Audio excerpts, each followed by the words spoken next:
Vous avez appelé à voter pour qui au second tour de l'élection présidentielle? Eh bien, Que justement. je vous trouve très dur avec M. Véran, mais je crois savoir que c'est pire, vous avez monsieur. fait voter activement. Sur les retraites, Mathilde Panot pensait avoir le dessus. Mais Jordan Bardella va retourner le débat contre LFI en quelques secondes. Répartition de l'effort. La réforme du gouvernement, ça va donc permettre à un cadre qui est entré sur le marché du travail à 24 ans, aujourd'hui, de partir à 67 ans, demain, avec la réforme, de partir à 67 ans en ayant cotisé pendant 43 ans. Si vous êtes une infirmière, par exemple, libérale, que vous êtes entré sur le marché du travail donc à 20 ans ou 21 ans, vous devrez cotiser 44 ans, soit une année de plus que la personne qui a commencé à travailler à 24 ans. Alors qu'est-ce que vous dites à Olivier Véran? Mais pourquoi une telle injustice dans votre système? Alors, Monsieur Bardella, l'infirmière libérale, on a eu l'opportunité de débattre ensemble pendant la campagne. Je vous ai pourtant déjà donné l'exemple. Une infirmière libérale ne part jamais dans la vraie vie au moment de son âge légal. Les infirmières libérales cotisent davantage pour avoir un meilleur niveau de pension, ce que vous semblez continuer d'ignorer. Je vous assure, regardez les chiffres, je parle là d'une majorité écrasante de corps de la profession. Ensuite, vous semblez oublier, pardonnez-moi, ce qui peut-être pour vous est du détail, mais pour les Français compte. Parce que figurez-vous que la retraite des Français, j'y tiens et nous y tenons énormément. Les Français sont plus d'accord avec nous sur la retraite qu'avec vous, monsieur le ministre. Lequel vous, il se trouve parce que Marine Le Pen, elle voulait la retraite à 65 ans, 68% des Français 60. C'est sont contre votre réforme. Monsieur Bardella. Même moi, je ne m'y retrouve plus. Mais au moins, avec Mme Panot, on ne sait. retrouve plus 60 ans, c'est pas comment on paye, mais c'est 60 ans. Si, on sait avec le comment on paye, RN, vous c'est tous les 5 ans, ça change. Et ça change de 5 à 7 ans. 60 ans Bref. avec 40 années. Vous avez un dispositif, vous avez les dispositifs. Monsieur Bardella, donc vous oubliez de parler, mais du coup, je vais le faire. Mais en même temps, c'est mon rôle de parler des choses qui sont des éléments de justice et de progrès dans cette loi.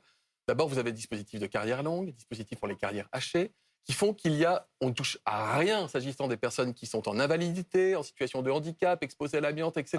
Ce qui va permettre monsieur, concrètement, vous avez retiré quasiment monsieur, un Français sur deux de partir à la retraite avant l'âge légal. Monsieur Macron a retiré 4 des 10 critères de pénibilité en 2017. Et d'ailleurs, ça m'étonne que quelqu'un qui est médecin, qui a été ministre de la Santé, tolère qu'on touche à des critères de pénibilité qui fait qu'aujourd'hui, manutentionner et transporter des charges lourdes ou exposer son corps à des produits chimiques n'est plus reconnu comme un critère de pénibilité. On peut parler de la déclaration de M. Riester, vous n'avez pas lu la loi, hier soir, dans un entretien, dans une interview à LCP, a indiqué lui-même, M. Riester est ministre, ministre des relations avec le Parlement, très bien, qui a dit cette réforme va pénaliser les femmes. Les femmes seront un peu pénalisées, c'est ce qu'elle dit avec eux, un peu pénalisées. On sait qu'elles vont être beaucoup pénalisées. On va y venir. Et pour une raison très simple, c'est que les femmes, comparées aux hommes, ont des carrières beaucoup plus hachées. Et que donc, en réalité, les femmes vont être beaucoup plus pénalisées par le report de l'âge légal que, évidemment, et justement, on va s'arrêter sur ce point. Et on voit la déclaration de Franck Riester. Les femmes sont un peu pénalisées. On n'en disconvient absolument pas. C'est ce qu'il a déclaré hier. On entendra Olivier Véran dans un instant. Mais vous vouliez réagir, Mathilde? Moi, j'ai beaucoup de retard. Donc, je vais commencer juste par faire comprendre quelque chose qui est, à mon avis, très important. On est en train de donner 2 ans fermes aux gens. On va leur dire, vous allez décaler de 2 ans votre âge à la retraite avec des gens qui n'arriveront pas à l'âge de 64 ans. Qui n'y arriveront pas parce qu'ils seront malades, parce qu'ils sont trop usés par le travail, parce que l'espérance de vie en bonne santé dans notre pays est à 64 ans pour les hommes et à 65 ans pour les femmes. Et pourquoi est-ce qu'on nous force à faire cette réforme-là, selon le gouvernement, pour des raisons financières? Je le redis, vous avez ici 2 exemples d'hypocrites.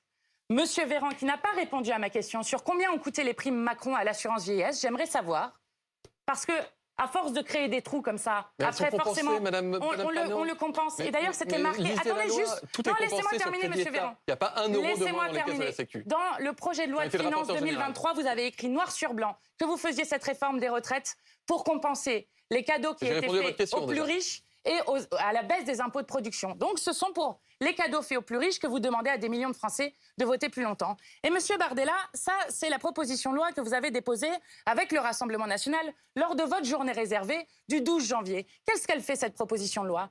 Elle propose d'augmenter les salaires, non pas en augmentant le SMIC, vous avez tous les deux voté contre. Non pas en augmentant le SMIC, mais en enlevant des cotisations patronales, donc en créant un trou dans l'assurance vieillesse. Donc maintenant, il faut arrêter. Si nous augmentions les salaires dans ce pays, alors on aurait des cotisations supplémentaires.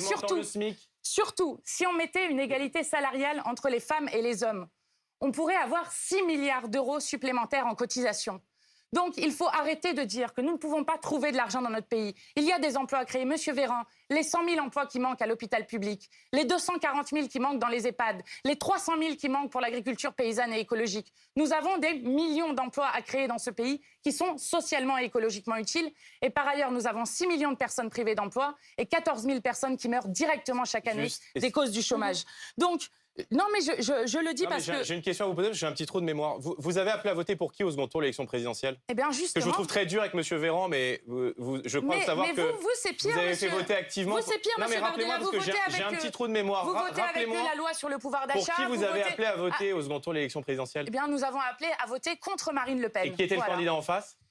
Non, mais j'ai un petit trou. Rappelez-moi, parce que là, j'ai un moment d'amnésie. La République en marche. J'ai un petit trou de mémoire. Vous votez les lois avec la Macronie. Vous avez appelé à voter contre le SMIC ensemble, contre le blocage des loyers. Mais là, pour l'instant... Non, vous n'avez pas appelé à voter contre le blocage des loyers, vous avez appelé à voter pour qui au second tour de l'élection présidentielle? Contre ensemble. Mais je vous trouve très dur avec M. Véran, je ne suis pas votre avocat, M. Véran.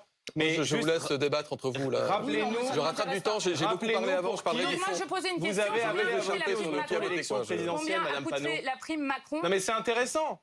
Non, c'est pas intéressant. C'est compliqué d'être en même temps très critique face au bourreau social du peuple français qu'est M. Macron, mais 6 mois après avoir voté pour lui. Je viens d'expliquer que vous aviez la même politique, en fait, une forme de schizophrénie qui, à mon avis, est très saine à rappeler. Là, moi, je suis entouré de gens ce soir qui ont voté Emmanuel Macron au second tour. Donc, je pense que nous sommes peut-être les plus cohérents dans la critique, mais on ne peut pas se contenter uniquement de critiques. Pour assurer la pérennité de notre système de retraite au XXIe siècle, l'enjeu, c'est de recréer de la natalité dans notre pays. Parce que si on ne relance pas la natalité activement dans notre pays, alors on manquera de cotisants dans les décennies qui viennent. On va parler de la natalité, Jordan Bardella. Attendez, s'il vous plaît. Vous avez ouvert un débat qui était le chapitre suivant. Pour qui a voté Mme Panot second tour de l'élection présidentielle? Vous allez voir. Concernant les femmes, non, c'était pas ça ma question. Ah si, vous en avez parlé tout à l'heure. Si vous l'avez fait tout à l'heure, vous avez ouvert. Je voulais savoir parce que je trouvais Mme Panot très dur avec M. Véran. Donc je voulais qu'elle nous rappelle le vote qui a été Monsieur Bardella, vous avez dit en termes de natalité quel était votre modèle. Jordan Bardella. Vous lui avez posé 10 fois la question. Pardon? Vous lui avez posé 10 fois la question. Oui, mais j'aurais pas la réponse. Elle a répondu qu'en gros, avec vous, c'était pareil. Enfin, il me semble que c'était assez clair. Elle vous a mis sur la même ligne que le gouvernement. Elle a même dit qu'avec vous, ce serait pire. Et de toute façon, il faut qu'on avance à moi de sur les résumer, femmes. mais c'était clair. Vous avez notamment cité Franck Riester, hier, le ministre des Relations avec le Parlement, qui expliquait effectivement que les femmes seront un peu pénalisées avec cette réforme. Mathilde Panot, est-ce que vous considérez, et qu'est-ce que vous dites ce soir, Olivier Véran, est-ce que vous considérez que la réforme qui est en projet là est une réforme sexiste? Oui, c'est une réforme qui est anti-femme. Et je crois que quand un ministre lui-même l'admet que les femmes vont être pénalisées, alors c'est un bon motif pour le retirer de ce projet de loi. D'abord, je voudrais commencer par répondre sur un point à M. Bardella et ensuite j'irai sur pourquoi est-ce que les femmes vont être particulièrement pénalisées. Enfin. Monsieur Bardella, je vous ai entendu sur la question de la natalité avec un exemple qui m'a quelque peu frappé, pour moi qui ai porté la proposition de loi qui constitutionnalisait le droit à l'interruption volontaire de grossesse dans la Constitution. Moi, je suis pour. Hein. Votre exemple, c'est la Hongrie. Il se trouve que la Hongrie force les femmes à écouter le cœur des fœtus avant de pouvoir avorter. Je le dis quand même en termes de politique nataliste et qui respecte la libre disposition des femmes à disposer de leur corps, je trouve ça très très limite. Première chose. Pourquoi cette réforme va pénaliser les femmes ? Vous l'avez dit, vos ministres l'ont dit, donc à partir de là, c'est dit. D'abord parce qu'on a mensonge après mensonge. D'abord, on vous explique, et c'est d'ailleurs dans le document qu'a donné le gouvernement comme étude d'impact sur le texte, que les femmes auraient été les grandes gagnantes, qu'elles partiraient avant. Pas de chance, dans le texte, c'est écrit noir sur blanc que les femmes partiraient 8 à 9 mois après, pour la génération entre 70 et 80. Et quand vous regardez dans les détails, quand vous enlevez les femmes qui ne sont pas concernées par la réforme, j'entends par exemple les femmes en invalidité, les femmes qui partiront de toute façon à 67 ans pour ne pas avoir la décote, alors vous êtes plutôt à 14-15 mois. Toutes les femmes qui ont des carrières hachées, toutes les femmes, tous les exemples que vous prenez habituellement ne sont pas concernées. Ensuite, comment ? Non, mais elles ne sont pas concernées par l'allongement. Je vous entends depuis hier. Je vous entends depuis hier sur tous les plateaux télé et dans l'hémicycle prendre des exemples de carrières de femmes qui ne sont absolument pas concernées par la réforme. Eh ben on va en parler. Absolument pas. C'est-à-dire les carrières hachées, qui sont protégées. Factuellement, ce qu'on peut dire, c'est que, les femmes continueront, après la réforme, de partir à la retraite avant les hommes. Vrai ou pas vrai ? Non, c'est faux. Ah bon ? C'est faux.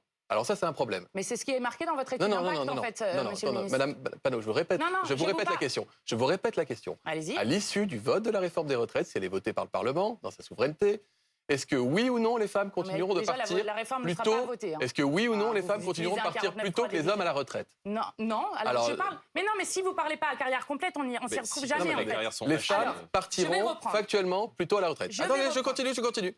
Oui ou non, est-ce que les pensions de retraite des femmes avec cette réforme vont augmenter de manière plus importante que les pensions de retraite des hommes? Je vais montrer pourquoi. Alors ça, c'est le nouvel